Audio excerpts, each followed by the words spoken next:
The moment I transmigrated into the book, I found myself standing at the entrance of a warehouse filled with explosives. The red countdown on the display screen hadn't started yet, with both the remote control and the male lead in the hands of the villain. The next second, the female supporting character would say to the villain, "Let him go, and I'll die with you." The villain laughed maniacally, releasing the male lead while pressing the remote, initiating a 30-second countdown. The male lead rushed out. The countdown was down to just 10 seconds. The supporting female character smirked triumphantly and told the antagonist, "I'm pregnant, and you just killed your own child." In his shock, the antagonist still managed to push the supporting female character away with force. The original text has ended. There are 3 scenes in the extra story: a photo of the villain on the tombstone, and the female supporting character wrapped like a mummy in the hospital.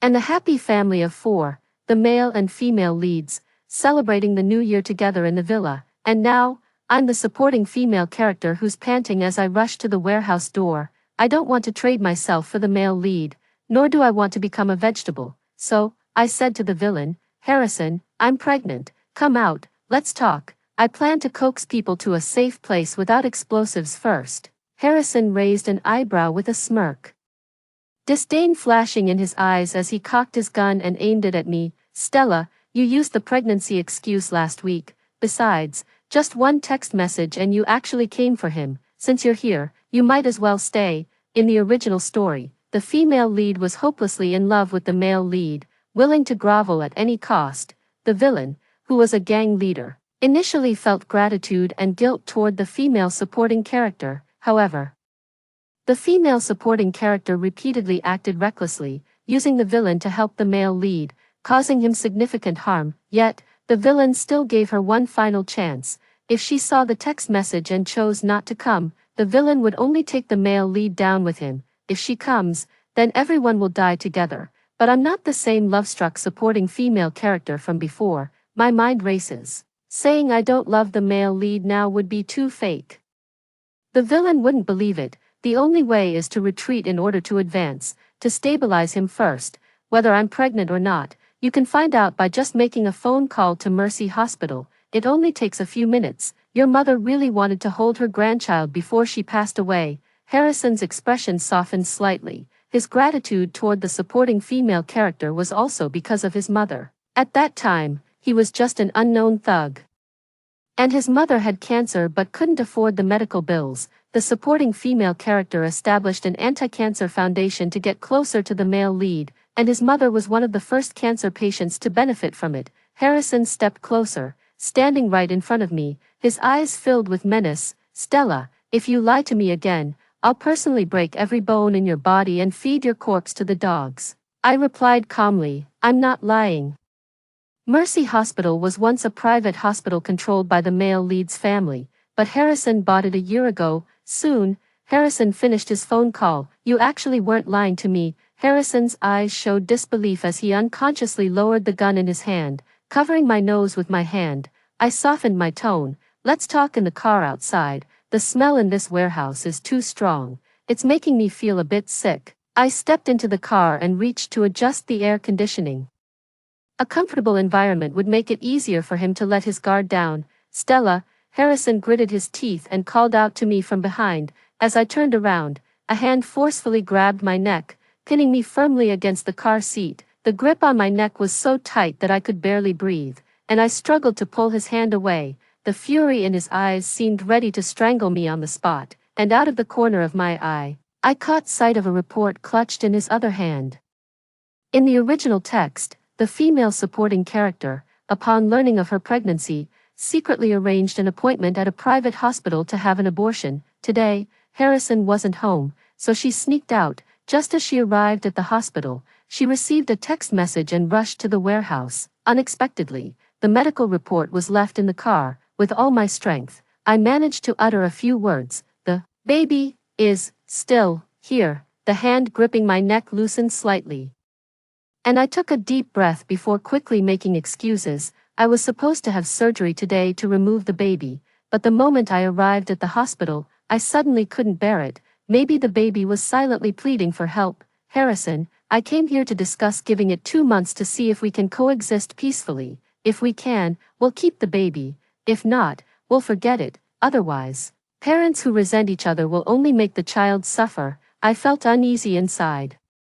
Unsure if this delaying tactic of retreating to advance would work, Harrison stared at me intently, his eyes filled with anger, scrutiny, suspicion, wariness, and a hint of hidden expectation. I met his gaze calmly, trying to appear completely honest, though deep down I was uncertain. After all, the female lead had deceived him too many times before. After a long while, I felt his grip on my neck gradually loosen, but I didn't move, afraid to provoke him further.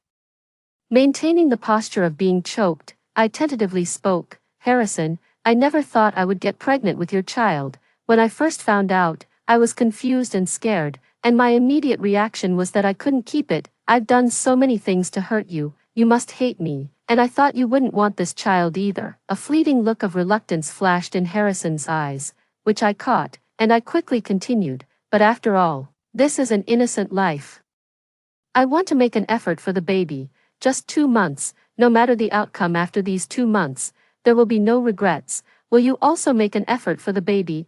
The car drove back to the villa. It was already dark, and the entire villa was pitch black, exuding an eerie chill. To prevent the female supporting character from interacting with others, Harrison dismissed all the servants in the villa. I followed Harrison into the house. He turned on the lights, sat on the living room sofa, and pulled out a cigarette case and lighter. Pregnant women shouldn't breathe in secondhand smoke, I blurted out. I really hate the smell of cigarettes. Harrison looked displeased, so I quickly corrected myself. Occasionally, having one cigarette is fine. The cigarettes and lighter were thrown heavily onto the coffee table.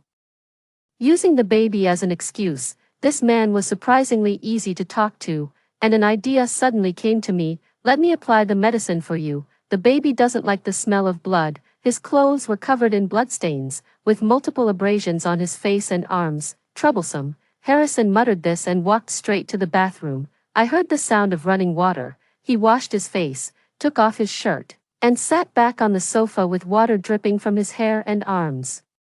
Aren't you going to apply medicine for me? Where's the medicine? The man questioned me with a hostile gaze. I quickly ran to fetch the first aid kit and hurried back, taking out iodine, cotton swabs, and other supplies. I carefully dried the water from his wound, disinfected it with iodine, and applied a bandage, although I knew from reading the story that he had bullet scars and knife wounds on his body. Seeing them firsthand still gave me quite a shock. The man was tall and lean, with muscle definition that could only be described as perfect. His pale, cool-toned skin bore a few scars, adding a battle-worn allure to his appearance. Paired with his untamed, rebellious aura, he exuded a raw, wild sexual magnetism. While reading, the comments section was flooded with people wanting to sleep with him. Now seeing the real person, even more stunning and desirable than described in the text. What? Feeling sorry for me, Harrison teased with a roguish grin. Even if it were a stranger, seeing someone hurt this much would naturally tug at the heartstrings. It's only human. I carefully cleaned the wound on his arm, his tense muscles feeling hard as rock. The man snorted coldly. You treat strangers much better than you treat me. This was the truth. After all, that night, the female lead had always believed Harrison forced himself on her. How could she not hate him or seek revenge? Although Harrison explained that he had been drugged and chased that night, and accidentally broke into the penthouse suite of the hotel, at the time, the female lead was heartbroken and drunk out of her mind, leaving the door unlocked. When Harrison barged in, she mistook him for the male lead. That night, it was actually the female lead who initiated the kiss, but the next morning, she blacked out and always believed Harrison had forced himself on her. As a reader who knows the truth, I can't break character now, otherwise, given Harrison's suspicious and ruthless nature, he might just shoot me dead on the spot. While applying iodine, I tried to speak to him as calmly as possible. Harrison, you should thank this child. If it weren't for the baby, I wouldn't be able to treat you as a stranger and talk to you so calmly. Yes, we should thank this child. He lowered his gaze to my belly, his expression desolate. I know he was implying something. If it weren't for this child, he would have taken everyone down with him today. He had long stopped wanting to live.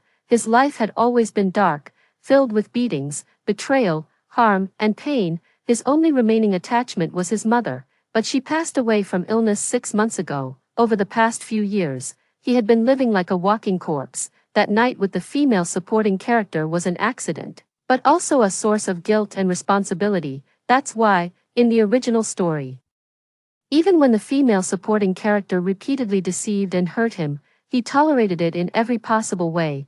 Considering I helped apply the medicine for you, could you promise not to let me see guns or explosives or anything like that in the future? I'm scared, and the baby is scared too. At this moment, the gun at Harrison's waist was glaringly conspicuous. He took off his gun and twirled it playfully in his hand a couple of times. Last time, didn't you want to steal the gun and kill me?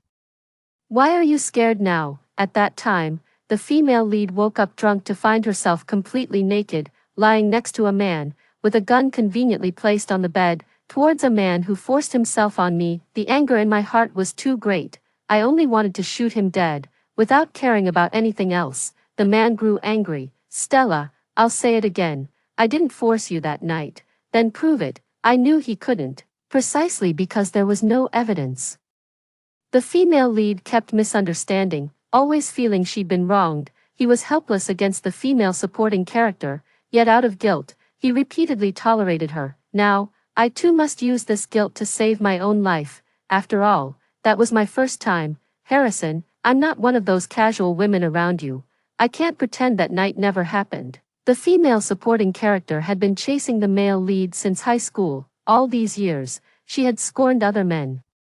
Her heart and eyes filled only with the male lead who never saw her. That night was indeed the female lead's first time, and precisely because it was her first time, she harbored deep hatred towards Harrison. Indeed, the words, first time, instantly silenced Harrison. I also fell silent, quietly tending to the wounds on his back. Suddenly, the man sneered coldly. Stella, I've never been with another woman. That night, you were drunk and hugged me first. If anything, I was the one who got the short end of the stick. I was stunned. Having read the original text, I knew all too well that he had been living on thin ice, never knowing if he would survive the next day, which was why he never got involved with any women. His fearsome reputation preceded him, and no woman with a death wish would dare provoke him. But what did he mean by saying that now? He had never spoken to the female supporting character like this before. Had his soul been swapped too?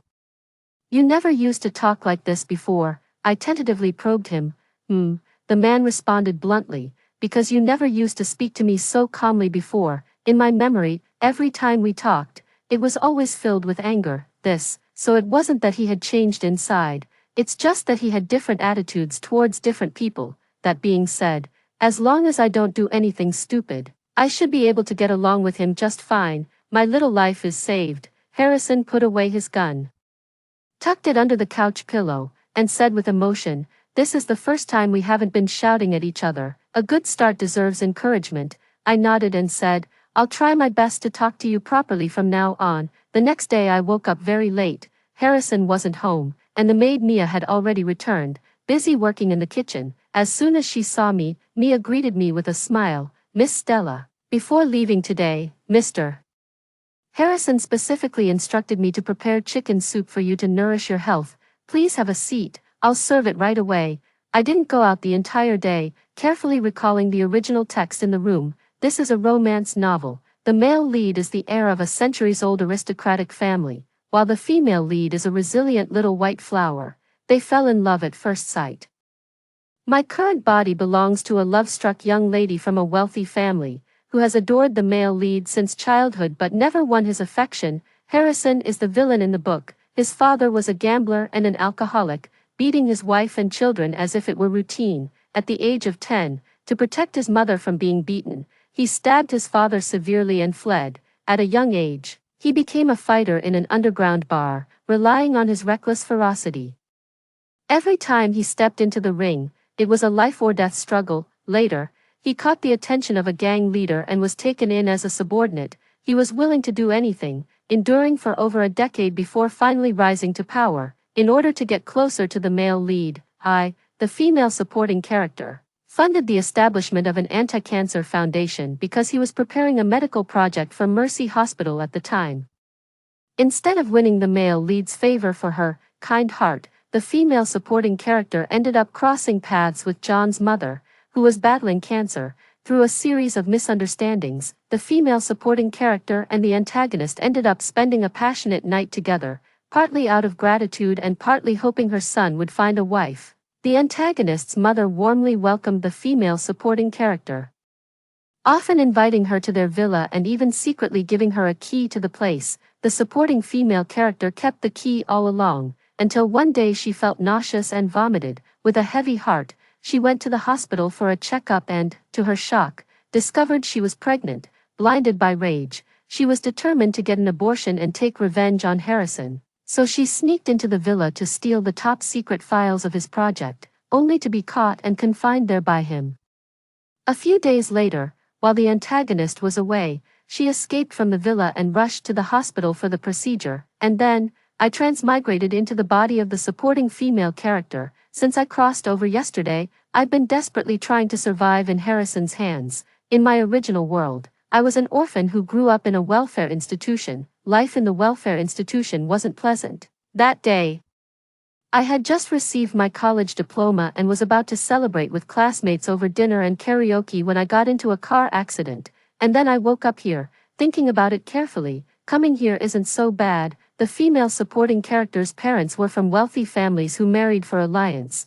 They divorced when she was 14, and she was mainly raised by nannies. Over the years, her parents have been developing their careers abroad, sending money on time every month, and rarely interfering in her life. Given the current situation, as long as I can keep Harrison steady and peacefully resolve the child matter with him in 2 months, my future will be bright and beautiful. In the evening, there was a commotion downstairs. As I went downstairs, my gaze met Harrison's frosty expression, sending a shiver down my spine. His glare was so fierce, it seemed as if he wanted to devour me whole. What happened? Harrison ignored me, silently walking past and striding into the study. The relationship that had barely warmed up last night seemed to have frozen over again. Mia asked me anxiously, "Miss Stella, what should we do about dinner?" I didn't want to make things difficult for Mia. "Mia, put the food on a tray.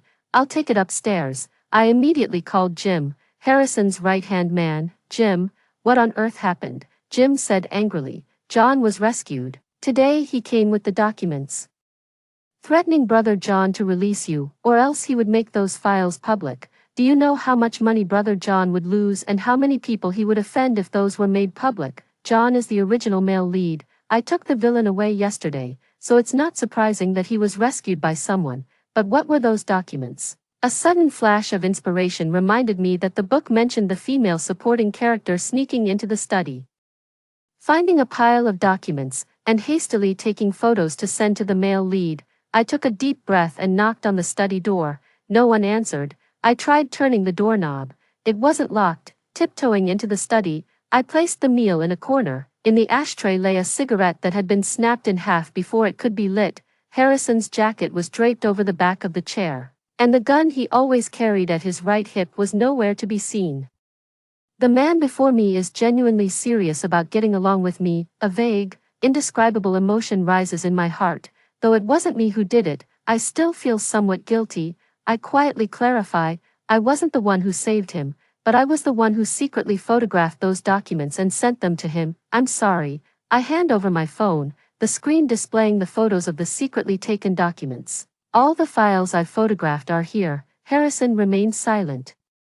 "I heard John ask you to let me go." "He misunderstood. I'll go talk to him later to clear things up. I'll try to negotiate with him not to disclose the contents of those files." Still ignoring me, I quietly stepped out of the study, the man's furious voice ringing behind me. "Try seeing him again and see what happens." The sudden roar startled me into trembling. Pure shock, not fear. Seeing me tremble, Harrison thought he had frightened me, and a flicker of guilt crossed his face. His anger dissipated considerably. He suppressed his anger and said, "I'll handle this matter, don't interfere." After a pause, he added, "Just stay put." I felt relieved instantly. It was good that he was still willing to talk to me calmly. My efforts last night hadn't been in vain. "Harrison, this trouble was caused by me. I'll arrange to talk with him. Do you want to come along?" I suggested. The man fell silent again, his brows tightly furrowed. Suddenly, I remembered some manipulative phrases I'd come across before. to get a man to do something, you need to show weakness and flatter him, whatever, desperate times call for desperate measures, it's worth a try, I'm just worried about you, if you don't go beg him, I can't solve it. Harrison grew even angrier. I hurriedly explained, no, I mean I care about you. After all, your money will be the baby's money in the future, and it shouldn't be scammed by outsiders. At the mention of the word, baby, Harrison's anger subsided a little. You're not allowed to go find him. Don't make things worse. How can he talk like that? How am I causing trouble? Wait a minute. When someone says not to do something, the green tea playbook taught the standard response. I remember now. Come with me. If you don't go, I'll be scared. You're so capable. With you there, we're sure to get a satisfactory result. As soon as she finished speaking, Harrison's expression softened considerably. His anger mostly dissipated, though he still seemed somewhat hesitant. I pressed on earnestly, I feel so guilty about this. If it's not resolved, I definitely won't be able to eat or sleep well, and the baby will suffer along with me. Harrison, please help me out and come with me, pretty please. As I spoke, I observed Harrison's expression. It was complex, a mix of disbelief and confusion, as if wondering whether I'd taken the wrong medicine. Well, the saying, a woman who knows how to act cute gets her way, only holds true if the woman is actually good at acting cute. Clearly, I've overplayed my hand and even gone a bit out of character. There's no way the original female lead would ever speak to him like that. I desperately wanted to salvage the situation, but at a loss for words, I could only lower my head and hide myself. This is so embarrassing. I wish I could undo everything that just happened. Pfft. I looked up to see the man still smiling. He was laughing at me. I already felt embarrassed, and he had to laugh. That really set me off. What's so funny? It's all because of those short videos. You think I want to talk like that? I'm just trying to make up for the stupid things I did before. After yelling, I slammed the door shut and ran off. As soon as I slipped back into my room, I threw myself onto the bed. Ugh, I'm so mad. Knock, knock, knock. A series of knocks sounded at the door. I rolled over and sat up, smoothing my disheveled hair, then glared at the man standing in the doorway with a sour expression. What do you want? I snapped. I'm going with you tomorrow, the man said before turning and walking away. I watched his retreating figure, my shoulders trembling slightly. That damn man. He was still laughing. The male lead is truly a gentleman. After I explained the situation to him, he agreed to destroy those documents and promised not to cause any trouble for Harrison. With a major concern resolved, I was so happy that I felt like going shopping and splurging, but I don't like carrying around a bunch of bags. Last night, I spent another night diligently studying the art of subtle persuasion. It's time to put it to use. Harrison, come shopping with me to buy some things for the baby. Carrying too many things alone would tire me out and affect the baby. Harrison stared at me with a complicated expression. I admit my tone was a bit nauseating. But you didn't have to make that face. However, seeing him so conflicted and helpless actually sparked my competitive spirit. Today, I'm determined to drag him along as my unwilling helper. I held onto his arm, gently swaying it back and forth, looking at him with hopeful eyes. If you, the soon-to-be dad, don't go, the baby will be very sad. Harrison, come with me, please, pretty please. After saying it, I couldn't help but shudder at myself. Oh my God, so cringe. I feel like throwing up. Ugh, I can't hold it in anymore. Forget it, I'll just pay for a delivery service to carry my bag. Are you okay? Feeling really sick? I'll go buy you a bottle of water, Harrison asked with a worried expression. Does he think I'm having morning sickness? Harrison carefully helped me sit down, then quickly ran to the bar to ask the waiter for a glass of warm water. Drink some water first to calm down. If you're really unwell, we'll go to the hospital immediately. He's really concerned about the baby in my belly. With such a miserable childhood as his, he must have wished to pour all his love into his own children when he became a parent. I put away my playful thoughts and obediently took a few sips of warm water. I'm feeling much better. If you have things to do, go ahead. I'll just wander around the mall for a while and then head back. I'll call the driver to pick me up. Don't worry, it's fine. I'll stay with you. Harrison spent the entire afternoon shopping with me, and he was truly the perfect shopping companion. No matter what I fancied, he would say it was great. swipe his card without hesitation, and dutifully carry all the bags while accompanying me to the next store. When he saw I was tired from shopping, he thoughtfully suggested taking a break for afternoon tea. While I rested, he would take the bags to the car, and once I was refreshed, he'd continue shopping with me. This attitude is even better than paying for a delivery service. However, I'm a bit puzzled. Harrison, why do you seem so familiar with accompanying someone shopping? Do you often go shopping with girls? I asked purely out of curiosity. The man gave me an inscrutable look, his expression not particularly pleasant. I didn't understand what he meant, but my intuition told me not to ask any more questions. I cautiously stole a glance at him. His expression had returned to normal as he asked, "It's getting late, shall we go home?" Okay. The atmosphere was quite pleasant while we were shopping, but as soon as we got in the car, I felt something was off. A subtle sense of oppression. Harrison drove in silence. I reached out and turned on the music, and the heavy atmosphere finally lightened a bit. After listening to a few songs, I still couldn't hold back. I asked that question earlier not out of jealousy, nor to pry into your past. It was just a spontaneous thought. If it offended you or brought back unpleasant memories, I'm sorry. I sincerely apologized. 2 months isn't particularly long nor short, and I didn't want things to remain awkward between us. After a long silence, Harrison finally spoke. Actually, it's nothing much. I used to get close to the bosses by carrying bags for their mistresses. He paused, then added, for about 3 or 4 years. I lost count of how many girls' bags I carried. They were much harder to please than you. I nodded. That's true. I'm a very approachable person, easy to get along with. The man seemed to hear something amusing and chuckled lightly. You, Stella, easy to get along with. What's wrong? Am I not easy to get along with? I pretended to be annoyed and retorted. The car stopped at a red light. Harrison rolled up his sleeve and pointed at the nearly healed bite mark. Who did this? Oh, in the original text, it was the female supporting character who bit him, after being caught stealing documents. The female supporting character tried to run and bit Harrison's arm with all her might, causing blood to gush out. I felt a bit guilty, but my mouth was the toughest part of me. Don't be so petty. A grown man shouldn't be so calculative. Harrison couldn't help but laugh in exasperation. The atmosphere finally lightened, and I chatted with him intermittently before we soon returned to the villa. I spent a month with Harrison in a calm and somewhat harmonious manner. During that month, Harrison came home from work on time almost every day. Sometimes I even wondered, is being a mafia boss really this leisurely? But I didn't dare to ask. I never inquired about his business affairs, and he never brought them up either. In this regard, we had an unspoken understanding. When he rested, he would voluntarily take me outdoors for fresh air. I knew it was for the baby in my belly, and I always agreed readily. Harrison is a very thoughtful person. When I go out with him, I don't have to worry about anything, food, drinks, or supplies. He prepares everything thoroughly. He's really trying hard to learn how to take good care of me and the baby. It would be a lie to say I'm not touched at all, but deep down, I know most of his kindness toward me is because of the child.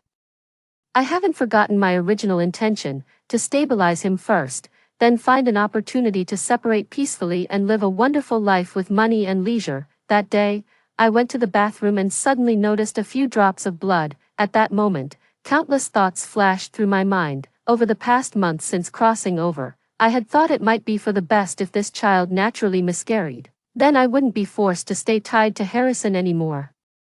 He'd have no reason to blame me and should let me go free. But when I actually saw the blood, I couldn't help feeling a surge of fear. I was terrified that this child might really leave me. Unlike when I first deceived Harrison, now I genuinely felt reluctant to let go of this child. In a slight panic, I dialed Harrison's number. The driver had just dropped me off at the hospital entrance when Harrison's car arrived. He rushed over, carefully picked me up, and carried me toward the hospital. I've already arranged for the most authoritative obstetrician to examine you. Don't be afraid. I wanted to say I wasn't scared, but seeing the tension and worry on Harrison's face, his arms holding me steady and tight, I could clearly sense his fear. Suddenly, I found myself unable to say a word. The doctor conducted a thorough examination for me, with Harrison staying by my side the entire time, tense and anxious. It wasn't until the doctor prescribed medication and said I could go home to rest and recover that he finally let out a sigh of relief. He patted my hand reassuringly, saying, it's okay, don't worry, let's go home. He didn't realize that, in truth, he was more worried and scared than I was. Harrison insisted on carrying me to the car, but I insisted on walking by myself. After holding himself together for so long, he suddenly relaxed. And I noticed his hands trembling slightly a few times. Not wanting to argue with him, I took his slightly stiff hand and led him toward the garage. Moderate walking is beneficial for both the physical and mental health of pregnant women and fetal development. Harrison, I've read more parenting books. Just trust me on this. Actually, I've never read any parenting books at all. I just said that casually to make him listen to me. All right, when we get back, bring me those parenting books so I can study them too. Well, ebooks count as books too. While he was driving, I quickly downloaded a few parenting ebooks and scrolled the progress bar to 100%. Harrison has been taking care of me more and more often, to the point where I can't help but wonder if he's sold the company. It's not sold. If the company required my personal involvement in every little thing, what would be the point of keeping all those people around, unable to shoo him away? I found myself under Harrison's watchful eye every day, only parting ways when it was time to sleep. That night, I was abruptly awakened by pain. A sudden cramp in my calf made me cry out involuntarily. Harrison quickly ran over from next door, and upon seeing my condition, he skillfully began massaging me. After a while, I finally recovered somewhat, and Harrison's pressure also lightened considerably. How did you get so skilled at this? Did you practice by serving that mistress? I asked curiously. Harrison shot me a glare and punished me with a harder squeeze, making me yelp, ouch. Stop overthinking. I learned this properly from the parenting class teacher, unlike you, who just pretends to read parenting books. Harrison teased me. I guiltily shut my mouth, not daring to speak anymore. After a few more minutes of massage, I felt much better. It must have been tough for him to deal with this in the middle of the night. I'm fine now, you can go back to sleep, I said. Pulling my feet back under the blanket, Harrison sat down on a nearby chair. You sleep, I'll keep watch here. Pregnant women are prone to recurring cramps. He turned off the main light, leaving only the night light, and picked up his phone to scroll silently. But, having someone nearby playing on their phone, even without sound, makes it impossible for me to sleep. I tossed and turned for quite a while. To get a good night's sleep, I compromised. Harrison, you can sleep on the bed.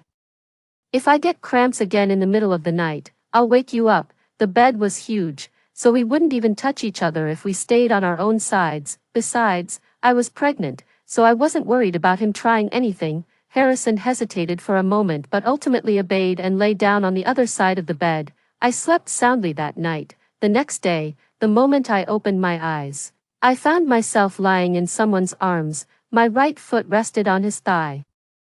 I suddenly came to my senses and quietly, carefully withdrew. Out of the corner of my eye, I noticed Harrison's eyelashes flutter slightly. He must have woken up, but he pretended to still be asleep, just as well. To avoid awkwardness, I quickly got up and rushed to the bathroom to wash up. By the time I finished washing up and came out, he was already gone. Ever since that day when we accidentally fell asleep and ended up hugging, Harrison has been acting a bit strange when he talks to me. He always tries to avoid my gaze, thinking it's subtle, but I notice it right away. When he massages my cramps, he insists on keeping a layer of fabric between us, rubbing it back and forth until my skin turns red. He apologizes and lets me apply lotion, but he refuses to change his ways. It suddenly dawned on me that he might, perhaps, probably have genuine feelings for me. Is that why he became evasive after spending one night with me? When he once again insisted on not applying body lotion to my back, I tentatively asked him, Harrison, have you ever applied body lotion for another woman before? None. So, are you sure you don't want to do it for me? I emphasized the word want heavily, making the implication quite obvious. Harrison understood, but he didn't answer. Instead, he countered, then, are you sure you want me to wipe it for you? After that day, we barely spoke for 3 or 4 days. I knew he was struggling. Just like me, in our situation, calling it a relationship feels a bit pretentious. After all, we already have a child together, but if we try to live like roommates, it seems like there's something more between us. When I can't figure things out, I scroll through my phone looking for answers. I open my phone, only to see that it's the 16th today. The 2-month deadline we agreed upon has arrived. Should we part ways? At this moment, the answer in my heart is no. I've never been one to dwell on things. Since I've realized that I've developed feelings for him during these 2 months of interaction, I don't want to hesitate. I must figure out what he thinks. Before going to bed at night, Harrison warmed up some milk and brought it to my room. I pulled him to sit by the bed. Harrison, the 2-month period we agreed upon has come to an end. He didn't look at me, just kept his head down. Staring at the milk in his hands, I voiced my true thoughts. I want to keep this child. What about you? He answered without hesitation. Me too. What about us? Harrison kept his head down the whole time, avoiding my gaze. I couldn't see his expression or discern what he was thinking. I tentatively asked, Harrison, would you like to give us a try? Okay, he answered without a second's hesitation, lifting his head to look at me, his eyes brimming with joy. The love in his gaze was so direct that I suddenly felt at a loss, unsure where to look. I started rambling. Actually, I've never been in a relationship before. I chased after someone impossible for many years, but I don't know where to start when it comes to being with someone. The following words were blocked by a pair of soft, warm lips, a fleeting contact. Do you hate it? He asked nervously. I shook my head. Then, do you like it? A smile crept into his eyes. It's okay.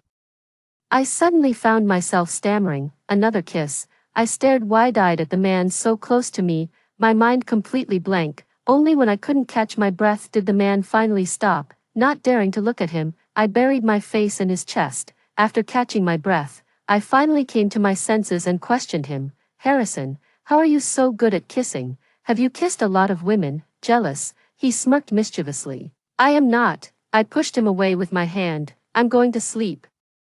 Go back to your room, won't you let me stay? No, Harrison dawdled to the door, his smile unwavering, and teased, I'm really leaving now. Ignoring him, I reached out and turned off the light. The room suddenly darkened, the bright moonlight outside the window filtered in. He returned to the bedside. Other than you, I've never kissed another woman. That night, even though I was drugged, I actually remember everything. It was wonderful, unforgettable. By the moonlight, I saw him blush. But I blacked out and don't remember anything. It's so unfair. Actually, I was blushing too. Then let me show you tonight. No, I'm pregnant. I firmly refused. I've asked the doctor. After 3 months, we can take it gently. I said no. You're so soft. Sweating profusely, I covered his mouth to prevent him from saying anything else that would send shivers down my spine. It was my first time experiencing something like this, and I was completely overwhelmed. Throughout the whole process, Harrison kept observing my reactions, alternating between fast and slow, gentle and intense. He was such a patient and tender lover. Afterwards, I leaned against his chest to calm down. Harrison, He adjusted his position, wrapping his arms around me from behind, his large hand gently resting on my stomach. Sleep, he said, my entire back pressed against him. This position bringing a strong sense of security. I quietly enjoy this moment of warmth and relaxation. Before long, drowsiness sets in, and I faintly hear him speaking by my ear. Holding you and our baby is the happiest thing for me, more than anything else. I smile knowingly and drift into a deep sleep. The days were no different from before. I still ate, drank, took walks, and slept, while Harrison continued to fuss over everything and nag me incessantly. Yet the days were also vastly different from before. The sky is bluer, the clouds are whiter, there are also more smiles. On the day my daughter was born, Harrison seemed more like the one giving birth than I was. He was trembling all over with nerves, as if he might faint at any moment. They say, extremes meet, and it's true, both Harrison and I had unhappy childhoods, but it doesn't matter. We will give our daughter a happy, loving childhood together. After hearing the first story above, what are your thoughts? Feel free to share your opinions in the comments section. Next, there is another similar story. Let's continue to see. I transmigrated into the white moonlight of a ruthless tycoon. To be precise, the rice noodle rolls I made were the true white moonlight in his heart, delicious, cheap, and filling. In the worst year of his life, when he was starving and skin and bones, he clutched $3 and asked me, can I buy a portion of rice noodle rolls? holding a metal spoon. I looked at the future high-IQ crime mastermind. He showed no hostility, shivering from the cold, gazing at me timidly. I don't mean to eat for free. If the money isn't enough, I can wash dishes, mop the floor, or even serve customers. After I make up the missing money for the rice noodle roll, could you make me another bowl of rice noodle roll? In that instant, I suddenly realized the truth. The future villainous boss was, at this moment, just a pitiful child who couldn't eat his fill. I chuckled softly and said, "You have enough money. You can even add eggs and shrimp." Charles was also stunned, his eyes widening instantly. "Really?" I scooped a spoonful of white rice batter with a copper ladle and poured it into the steamer basket. "Really? Just wait at your seat." Charles rubbed his hands together, chose a corner seat, and sat down, looking at me with eager anticipation. I shoved the iron steamer into the oven with a loud clang, then took a careful look at the young man. The book describes him as having eyes and brows sharp as blades. But now, his school uniform hangs loosely over his shoulders, his frame gaunt, with numerous bruises visible on his exposed skin. On his wrist, there are even scars from cigarette burns. Clearly, he has endured much abuse, yet he still naively trusts the kindness of strangers. Had I not read the novel, I could never have imagined that this future high-IQ serial killer once suffered such hardship. The thin rice skin puffed up slightly with bubbles, and the shrimp gradually turned pink. Using a spatula, I smoothly folded the rice skin into 3 layers and placed it on the plate. After a moment's thought, I added some beef for him. Finally, I drizzled amber-colored sauce and sprinkled chopped scallions over it, and the steaming aroma instantly filled the air. I placed the towering pile of rice noodle rolls in front of him. Charles's stomach was growling with hunger, yet he hesitated to pick up his chopsticks. Looking somewhat embarrassed as he spoke, "Auntie, this is really too much. Are my $3 enough? My shop specializes in generous portions that fill you up." I cheerfully fibbed with a smile. "If you like the taste and recommend it to your classmates, I'll save on advertising costs. It's a win-win for me." He pursed his lips tightly, hesitated for a long while, and then handed me the few sweat-dampened 1 yuan bills he had been clutching in his hand. I didn't stand on ceremony and took the money. "Eat quickly. The rice noodle rolls are best enjoyed while hot. They won't taste as good once they cool down." He licked his dry lips and picked up the disposable chopsticks beside him. My hands trembled as I picked up the first bite of rice noodle roll. When the fragrant delicacy finally reached my mouth, his eyes reddened, and silent tears began to fall. "Auntie, the rice noodle rolls are delicious." My heart softened, reminding me of the character from the novel, an alcoholic, gambling father, a mother who passed away young from illness, and him, broken, shattered. After his mother passed away, his father's gambling and drinking grew increasingly worse. He would come home drunk and beat or scold him. He was given neither money nor food, often going hungry. Of course, his father had moments of happiness too. Every time he won money, he would give him a large sum to buy alcohol, and he would secretly hide $1 or $2 he saved for a month to afford the 3 yuan rice noodle roll. "Eat slowly, no one's rushing you. If it's not enough, there's more in the steamer." I spoke softly as he wiped his tears and buried himself in eating. I turned around to make him another bowl of rice noodle rolls. Children aged 12 or 13 are at a stage of physical growth and need nutritional supplements. Just as I was about to pour the sauce and bring out the rice noodle rolls, with a loud smack, the small low table beside the stall was suddenly overturned by a group of thug-like individuals. "Yo, you motherless bastard. How dare you eat rice noodle rolls here? Our boss told you to wait for him after school today. Are you deaf or what?" A group of people surrounded Charles. Looking fierce and menacing, a boy in a school uniform with dyed blonde hair spoke up, his face full of malice. "Since Charles likes rice noodle rolls so much, let's add some special ingredients to his meal. Make sure he enjoys it to the fullest." After speaking, he walked straight towards me, snatched the rice noodle roll from my hand, and directly dumped it on the ground, then viciously crushed it into the dirt with his foot. "A rat like you from the gutter dares to hit on the girl I like. I'll teach you a lesson today." "Grab him." At his command, those thugs immediately seized Charles's shoulders. Weak and defenseless, he was like a duck on a chopping board, utterly at their mercy. "Let me go." "Let you go? Not a chance. I should treat you to something good," the yellow-haired boy sneered, grabbing a handful of mud-covered rice noodle rolls from the ground and preparing to shove them into Charles's mouth. A scene of bullying straight out of a novel was unfolding right before my eyes. As if I, an adult, were completely invisible, I abruptly picked up the kitchen knife beside me and, with a fierce swing, struck the backs of the delinquents' wrists with the blunt side of the blade. They instantly recoiled in fear. Even the rice noodle rolls mixed with mud were immediately knocked to the ground.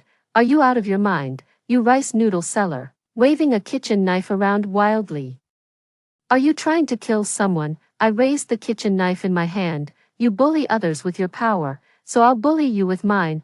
"Fair enough, right?" The yellow-haired kid in school uniform froze for a moment. "What the hell does this bastard have to do with you? Mind your own damn business." I slammed the kitchen knife hard onto the nearby table, instantly slicing off a corner of the wooden surface. "I'm his fucking mother. If you dare bully my son again, I swear I'll chase you down with this knife every single day." The move instantly silenced the entire room. The next second, I raised the kitchen knife again, swinging it wildly like a madman, scaring those thugs into backing away. I quickly shielded Charles behind me, shouting, "Still not leaving? Do you want a few cuts?" The blonde-haired thug also took a step back, snarling at his companions. "You're all a bunch of useless trash. Can't even handle a woman." The surrounding thugs trembled as they replied, "Boss, let it go. This woman really slashes people."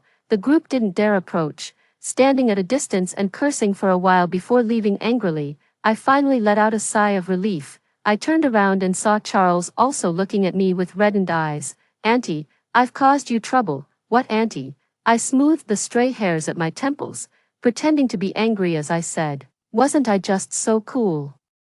Don't I deserve to be called cool big sister? Besides, I'm only 23 this year, not much older than you." He suddenly smiled, his eyes filled with tenderness. I quickly tidied up my stall and prepared to leave with my cart. "If you're ever hungry in the future, come find me. I'll always be setting up my stall at your school gate." He awkwardly pinched the hem of his clothes and said, "But I don't have any money left on me." Watching the future's formidable antagonist now acting so cautiously over a meal, I found myself speaking on impulse. "The holiday is coming soon. Why don't you come help me at my stall? I'll treat you to meals." His eyes lit up. "Really? Yeah, when the holiday starts, we'll set up a stall at the entrance of the scenic area. It'll be crowded and busy, and I definitely can't handle it alone." I ruffled his fluffy hair. "You're just the little helper I hired. Do a good job, and I'll give you extra shrimp." Suddenly, his expression turned serious as he bowed to me and said, "Sister, thank you." I had planned to take him home, but he insisted on helping me push the cart. Only after seeing me safely home did he leave with his backpack. Watching his thin figure disappear into the distance, I suddenly felt determined to do everything in my power to change the tragic fate awaiting this child. The villain is a matter for the future. For now, he's just a pitiful child. During the May Day holiday, even before dawn, Charles would come to my doorstep to accompany me in setting up the stall. Charles would also analyze the previous day's customer flow to determine where setting up the stall would be more profitable. Every day, he diligently wiped the tables, cleared the dishes, and washed the plates at my stall. His movements were so professional and swift that it was hard to believe he was just a 13-year-old child. My rice noodle rolls are delicious, and business is booming. After the crazy morning rush, I made him a plate of rice noodle rolls and even wiped the sweat from his forehead. "Eat quickly, I'll clean up," he suddenly said. "Sister, you really remind me of my mom." I casually asked, "What kind of person is your mom?" Charles also paused in clearing the dishes. "She was a very kind person, good to everyone except herself." The original novel mentioned Charles's mother, who would always shield her son behind her whenever her drunken husband came home violent. This protection lasted for 10 years. Unfortunately, years of hardship and beatings will wear down even the strongest person. In the end, she couldn't protect her child and left this world one step too soon. Seeing the tears welling up in Charles's eyes, I couldn't help but blurt out, "So, you must love yourself well. That way, your mother would be even happier." Charles nodded at me, a faint smile curling at the corners of his lips. "Yes, I will love myself well." I ruffled his fluffy hair. "Whenever you feel wronged or go hungry, you can always come to me. I may not have much, but I can always give you enough rice noodle rolls." He lowered his head and softly murmured in agreement, the tips of his ears turning red, "Big sister, you're so kind. How did such an innocent and kind-hearted child turn into the insane villain in the novel?" The book only briefly mentioned the villain's past. I don't know exactly what happened to him. Every step ahead is unknown. Yet I still want to do everything in my power to protect him. On the last day of the long holiday, I waited for a long time by the cart near my doorstep. Charles never showed up. A terrible premonition suddenly gripped me, making my heart race with unease. Following the address Charles had given me earlier, I arrived near his home. From a distance, I could hear a man's heart-wrenching, furious shouts. "Damn you, you little brat. Your old man here is drowning in debt. Boss Wang, who plays cards with me, doesn't mind that you're a boy and actually fancies you. Just sleep with him for a couple of nights, and I'll be free of all my debts. You dare refuse? What the hell did I raise you for? You're just like your heartless mother. Both of you are ungrateful beasts." The man grabbed a broom and began savagely beating the boy, who lay crumpled on the floor. The neighbors remained silent, as if they had long grown accustomed to such scenes. I rushed over and grabbed the broom mid-swing. "Abusing a child is illegal. Don't you know that? You could go to jail for this." Charles also looked at me with pain in his eyes. The man scoffed dismissively, "I'm his damn father. Even the wisest judge can't settle family disputes. Since when is disciplining my own son against the law? Eating and drinking what's mine, and I can't even hit you a couple of times." I helped Charles slowly stand up as well. My voice was strained, but I tried my best to stay calm. "The injuries on his body can be verified to prove you've been abusing him long term. When that happens, you bastard will be eating prison food. If you can't raise your son properly, then I'll do it." I helped Charles up, ready to leave. Charles's father was furious. "Charles, I raised you all these years, and now that you've grown wings, you're going to abandon me in my time of need, in such a hurry to leave, trying to push your old man to his death. Or do you not even care about this anymore?" I frowned and turned around, only to see the drunken man take out an urn from the room, with a photo of a young woman on it, bearing an uncanny resemblance to Charles. Charles instantly panicked, thrashing like a trapped animal. "Give it to me, you don't deserve to hold my mother's ashes." Bang! The next second, the urn was smashed onto the ground, scattering pale gray ashes everywhere. I was stunned. Charles felt the last thread of restraint in his mind snap suddenly. "I'll fight you to the death." He lunged at his father like a madman, only to be kicked far away by him. "If you leave today, you're leaving your own father to die. Listen to me, you're coming with Boss Wang today. I'm still waiting for you to sell yourself to pay off the debt." Charles collapsed to the ground, spitting blood from his mouth, yet still desperately gathering the pale gray ashes scattered on the floor. But fate had other plans. A gentle breeze blew, scattering the powder into the wind. He frantically hugged himself, the light in his eyes slowly fading. Seeing the look of despair, I said loudly, "How much did you sell him for?" "I'll pay." The drunken man stared at me for several seconds, then scoffed dismissively when he saw my plain clothes. "Can you afford 5,000,000? I can afford it. I still have an ancestral home in the countryside, a keepsake passed down through generations. During the hardest times when I was in debt, someone offered to buy it for 1 million, but I refused. Now, I deeply understand. The house is lifeless, but the person before me is alive." Hearing me say this, Charles couldn't help but look at me, his desperate eyes filled with helplessness. A strange glimmer of joy flickered in his father's eyes. "As long as you pay, this little brat is yours." "Okay." I immediately contacted the previous buyer who wanted the house and drafted an agreement.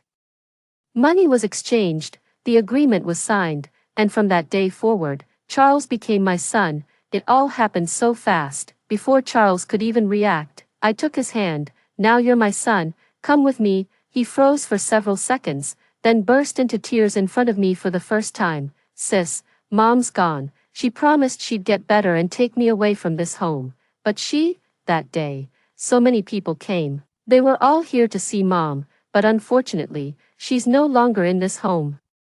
I hugged him and said, "Your mother didn't break her promise. She sent me to take you away from this home." With 1 million, I paid off the previous debts and the ransom money, leaving me with only 200,000. I used the 200,000 to pay the down payment for a house. It's not big, only 40 square meters, but it's more than enough for the two of us to live in. However, buying the house left me with another debt, and now with an extra child to raise, I had to work even harder selling rice noodle rolls.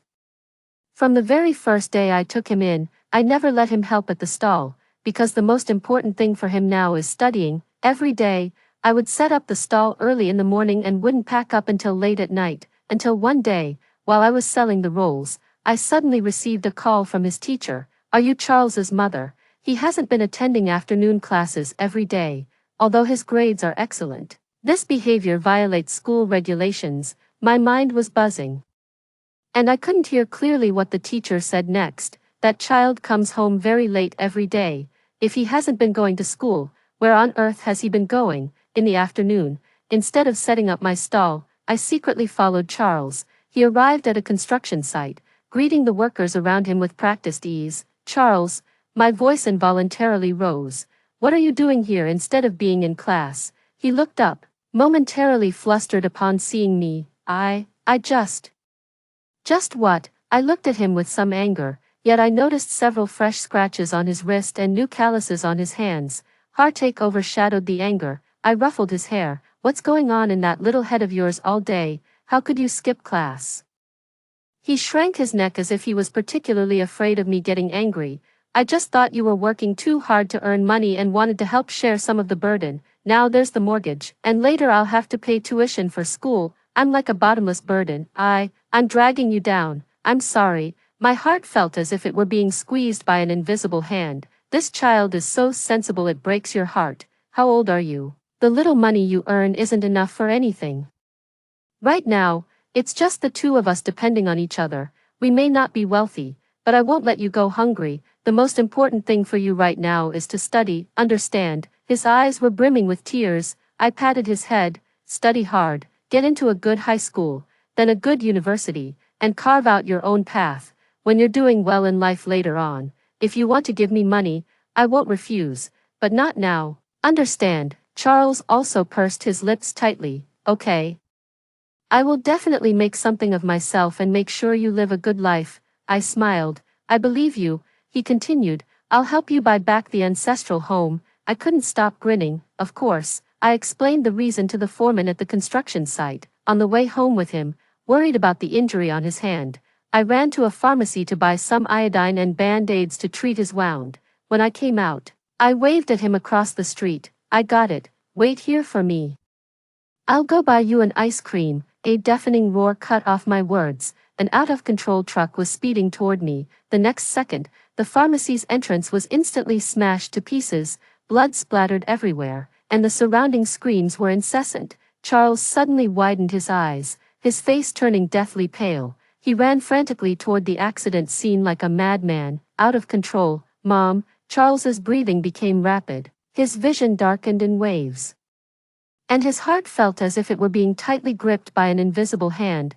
All the scenery before his eyes lost its color in an instant. His lips trembling, he struggled to steady himself and frantically ran toward the pharmacy entrance. Along those mere dozen meters, he prayed ceaselessly, pleaded endlessly, hoping heaven would be merciful this once. "I hope my mother is safe and sound." As I got closer, the scene became even more horrifying. A dark red truck was just parked there.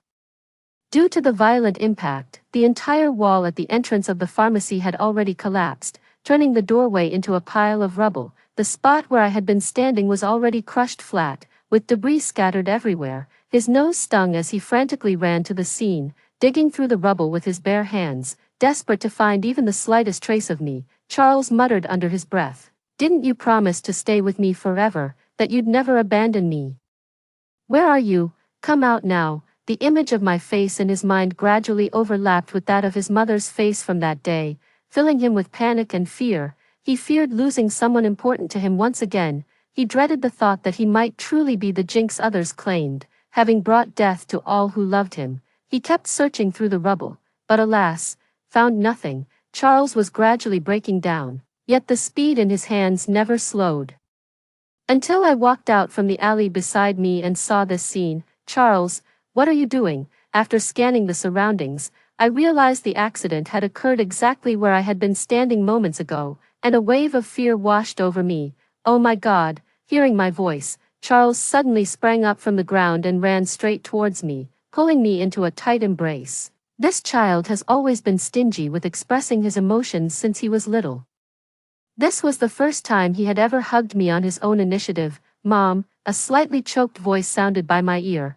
"Thank goodness you're okay, you scared me to death." I patted his back to comfort him, feeling a wave of fear myself. Only after Charles had completely calmed down did he notice the emaciated, malnourished girl standing beside me. "Who is she?" "Well, her." I actually didn't know how to explain for a moment. Should I say she's the heroine of the novel?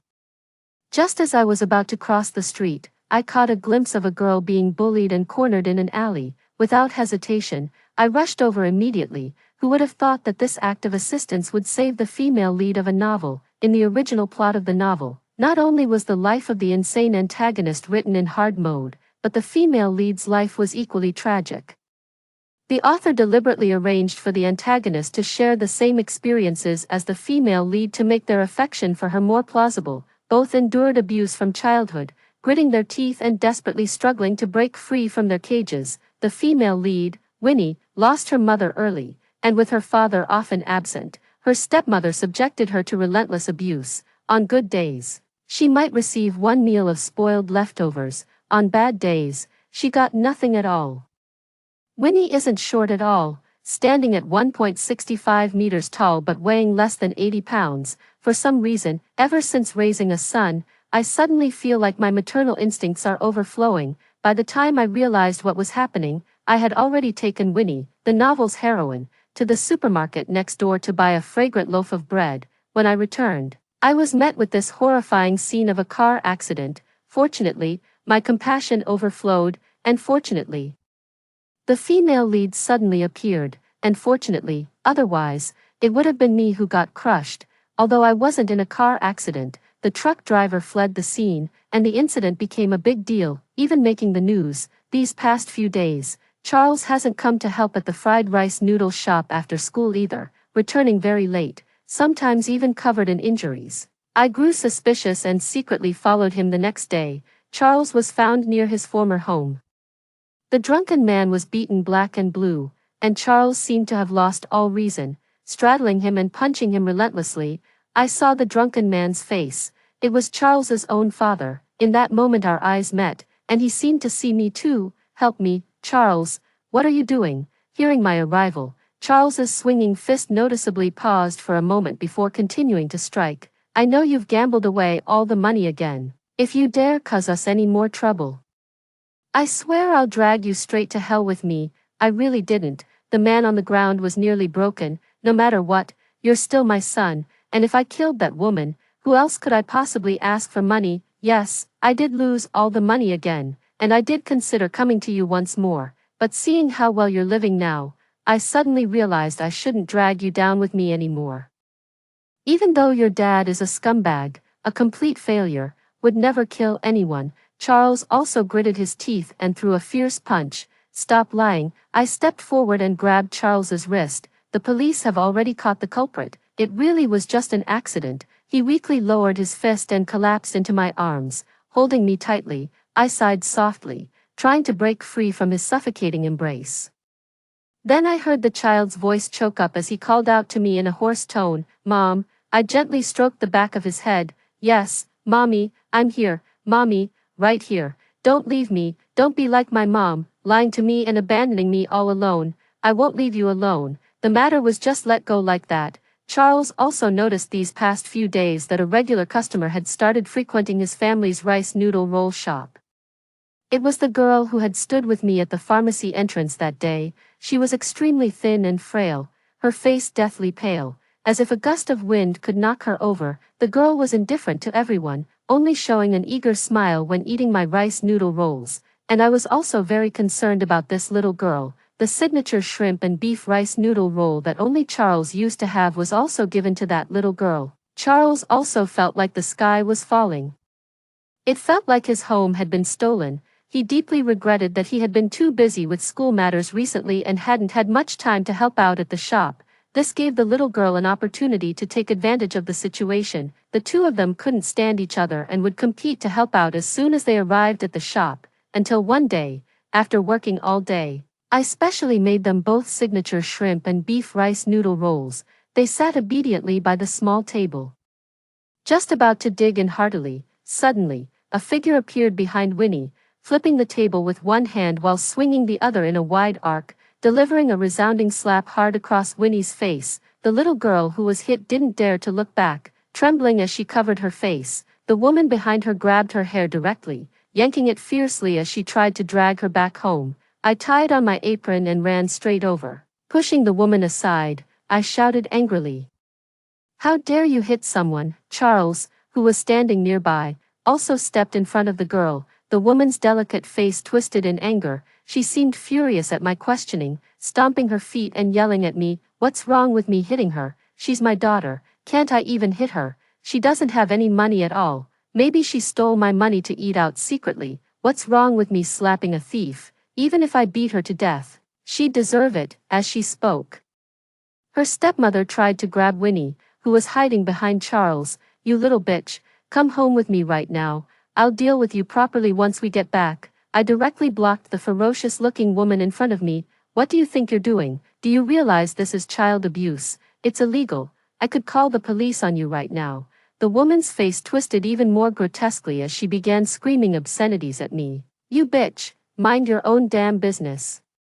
Say one more word and I'll flip your stall over right now. This little brat, if he doesn't come home with me, is he supposed to stay in your shop forever?" I desperately tried to stop her, while she frantically pulled away. Finally, Winnie gave me an apologetic look, rushed into the kitchen, grabbed a fruit knife from the side, and stabbed it fiercely into her own abdomen. Blood immediately gushed out, staining the eyes of everyone present with its crimson hue. Winnie's stepmother froze in place. After realizing what had happened, she kept repeating, "This has nothing to do with me. She brought this on herself." Then he ran away without a care. I called an ambulance and sent the girl to the hospital. The police found Winnie's father's contact information through their system. Winnie's father was a sailor and was rarely at home, but upon hearing about his daughter's accident, he found a nearby port to disembark and rushed to the hospital overnight by car. Knowing that his daughter was not seriously harmed, but had been diagnosed with severe depression after prolonged abuse, the man seemed to age 10 years in an instant. "I remarried only to find someone to take care of you, but I ended up hurting you instead. But my job, I understand, Dad, I understand." Winnie keenly sensed her father's thoughts. In fact, ever since their mother passed away, her father had been reluctant to spend time with her. She took the initiative to speak. "Dad, you should go work on the ship. I can take care of myself." The man gave her a deep look, sighed in relief, left a sum of money, and quickly departed. Standing at the door of the hospital room, I took out the black chicken soup I had prepared. "Eat something. You've worked so hard to heal your stomach. Don't let it get ruined by hunger again." Winnie nodded, but this child, pretending to be strong, couldn't stop her tears from falling as she ate. She was completely abandoned. From now on, she would have to rely entirely on herself. I rubbed my hands together, looking at the little girl as I silently made a decision in my heart. Raising one son is the same as raising both a son and a daughter. "Winnie, if you don't mind, why don't you live with me? I have a son about your age. From now on, we'll be a family. The three of us living together. Don't worry, our life might not be very wealthy, but we won't go hungry." Charles, standing nearby, nodded with a hint of pride. "You won't starve." Hearing these words, Winnie felt a lump in her throat and tears rolled down her cheeks. "All right, from now on we're family." Since raising two children, it's clear this small house will have to be changed. I worked even harder selling rice noodle rolls. With the two of them promoting and recommending, business at the school gate became exceptionally booming, making many other vendors envious. I had such a beautiful daughter and handsome son. I directly listed the original 40 square meter apartment for sale and used the remaining money to pay the down payment for a larger 3-bedroom, 1 living room house. Now each of us has our own room, but the pressure of mortgage payments is also growing. I've set my sights on the path of internet live streaming, while making rice noodle rolls. I also do live PK battles, and sometimes document famous Cantonese delicacies nearby, because of my live streams. The entire street around me has seen much more bustling business. I was right in the middle of being swamped with work. These two kids have been acting really strange these past few days. just thinking about how they're destined to be the female lead and the villain entangled in emotional conflicts. I couldn't help but feel uneasy. They're technically siblings now, and I can't have them playing out some forbidden love sibling romance right under my nose. Can I? I deliberately bought a lot of ingredients in the evening and prepared a lavish spread of home-cooked dishes, but the expressions on my two children's faces were cold and indifferent, occasionally exchanging glances as if they were secretly discussing something behind my back. The more I thought about it, the stranger it seemed. In the following days, I quietly observed every move they made. Sure enough, while I was asleep in the middle of the night, they each came out of their rooms and secretly planned something in the living room. This must not be discovered by Mom, of course. I'm not stupid, but isn't this a bit too much from you? What's wrong with it? I quite like it. I took a sharp breath, kicked the door open, and stormed up to them with an imposing air, only to find the two kids mixing paint and drawing. I fell silent. Is this how poetic romance is these days? What are you two doing here? It's late at night. And instead of sleeping, you're drawing in the dark. The two children flushed red, and Charles stammered, Mom, can you pretend you didn't see anything? Oh ho, I firmly refused. I saw it, and I saw it clearly. Keeping it from me is one thing. Do you still want me to play dumb? Absolutely not. The two of them exchanged glances and sighed. Mom, your birthday is coming up soon. We want to prepare a gift for you together. We'd like to draw a family portrait by hand. Yeah. Neither Charles nor I can draw. We've been studying it recently. I looked at the somewhat abstract art style. I couldn't help but twitch the corner of my mouth. Turns out even the all-capable novel heroine and the crazy villain have things they're genuinely not good at. In my previous life, I was an orphan and never celebrated a birthday. This is the first time in my life I'm celebrating one, no longer alone, but with a family. It was also the first time I truly understood what happiness feels like. Life quickly fell into a steady rhythm. My live-streamed rice noodle rolls sales made me a local micro-celebrity, and as my income grew, I soon paid off all my debts. Both my son and daughter took the college entrance exams at the same time. What made me happiest was that throughout the entire summer vacation, the admissions offices of Tsinghua and Peking University kept calling our home phone non-stop. Both children scored over 700 points. One was the top science student, and the other was the top humanities student. Every single merchant on the entire snack street hung banners for my children. It made me feel incredibly proud. What makes me happiest is changing their lives. In the original novel, neither of them took the college entrance exam. One was sold by her father to a brothel, completely corrupted, and took a different path. The other suffered long-term abuse and was severely injured and unconscious during the exam period, missing the test. Now, holding their admission letters, they face the sunlight and stride toward their brilliant future. This is the life these two children truly deserve. My purpose in coming to this novel was to serve as a guiding light, illuminating the path ahead for them. 10 years later, the children became increasingly busy with their work, as expected. Both of them became rising stars in the business world, working for rival investment firms, and they still bicker whenever they meet. Even the usually aloof Charles, the first thing he does when he gets home is shout for his mom, Mom, I'm back. I walked out of the kitchen holding a metal spoon, smiling at him. Sit down and wait for dinner. Today I made cola chicken wings, sweet and sour pork ribs, and your favorite shrimp and beef rice noodle rolls. He mysteriously blinked his eyes and said, Mom, don't start cooking yet. Something happened at Winnie's place. Huh, shocked. I quickly took off my apron and grabbed the spatula, ready to head out. He drove while I sat in the passenger seat, muttering anxiously, what exactly happened? Was she bullied? Why isn't that child saying anything? Now they're not even answering the phone. I'm so worried to death. You said something happened to them. What exactly happened? You kids these days. Day after day, not saying a word. My eyes were red with anxiety as I looked up at the scenery by the window, and the view outside the car window was becoming increasingly familiar. That was the road back to my hometown. The car stopped in front of my ancestral home. Winnie waved the house keys at me. Mom, we've helped you buy back the ancestral home. Charles also raised his head proudly. What do you think? Your son kept his promise, didn't he? I took their hands. I kept my promise.